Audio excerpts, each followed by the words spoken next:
আজকে আমি বন্ধ্যাত্ব নিয়ে কিছু কথা বলতে চাই।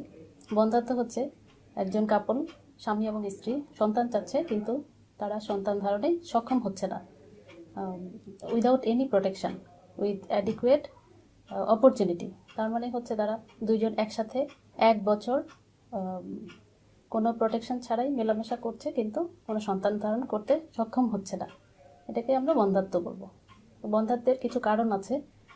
যদি আমরা কারণগুলো ঠিকমতো নির্ণয় করতে পারি সেক্ষেত্রে, এবং কারণগুলো নির্ণয় করে ইনভেস্টিগেশন করে তার উপযুক্ত চিকিৎসা করতে পারি, তাহলে বন্ধ্যাত্বের অ্যাডিকুয়েট ট্রিটমেন্ট আমরা করতে পারবো। সেক্ষেত্রে দম্পতিকে হতাশ হলে চলবে না। আগে বলা হতো যে বন্ধ্যাত্ব একটি অভিশাপ। আসলে বন্ধ্যাত্ব কোনো অভিশাপ নয়। আগে ধারণা ছিল যে বন্ধ্যাত্ব আল্লাহ চাচ্ছে না আমাদের কোনো সন্তান হোক। হ্যাঁ, আল্লাহ আমাদেরকে সন্তান দিতে চাচ্ছে না। আসলে এই ধারণাটা একেবারেই ভুল। আপনারা সচেতন হলেই, বিশেষজ্ঞ ডাক্তারের পরামর্শ নিলেই বন্ধ্যাত্ব রোগ থেকে আপনারা নিরাময় পেতে পারেন। মেয়েরাই আসলে বন্ধ্যাত্বের জন্য প্রধানত দায়ী।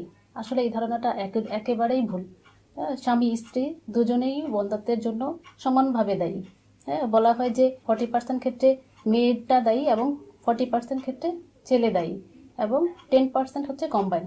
এখন বলা হয় যে 50-50% হচ্ছে মেয়ে এবং ছেলে উভয় ক্ষেত্রে দায়ী। এই জন্য হাজব্যান্ড ওয়াইফ দুইজনকে একসাথেই বিশেষজ্ঞ চিকিৎসকের পরামর্শ নিতে হবে। স্বামী এবং স্ত্রী দুইজনেই বিশেষজ্ঞ চিকিৎসকের কাছে আসবেন, এবং বেশি ইনভেস্টিগেশন করা লাগে না। খুব অল্প পরিমাণে ইনভেস্টিগেশন করেই আমরা বন্ধ্যাত্ব রোগীর চিকিৎসা করতে পারি।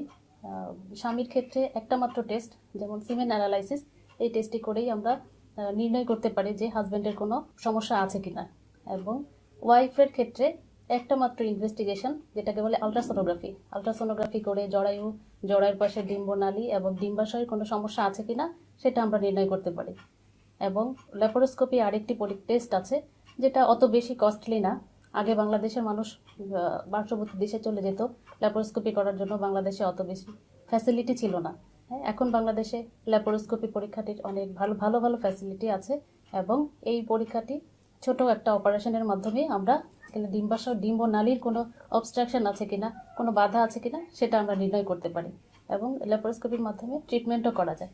এবং বেশিরভাগ ক্ষেত্রে দেখা যায় ল্যাপারোস্কোপি করার পরেই 2 থেকে 3 মাসের পরবর্তীতেই অ্যাডিকুয়েট ট্রিটমেন্ট করার পরে, এবং পেশেন্টরা যদি ধৈর্য ধরে ট্রিটমেন্ট করে, সেক্ষেত্রে 50 থেকে 70% কাপলই সাকসেস হতে পারে। আর ধৈর্য ধরে আপনারা 6 থেকে 1 বছর চিকিৎসার মাধ্যমে সফলকাম হতে পারবেন ইনশাল্লাহ।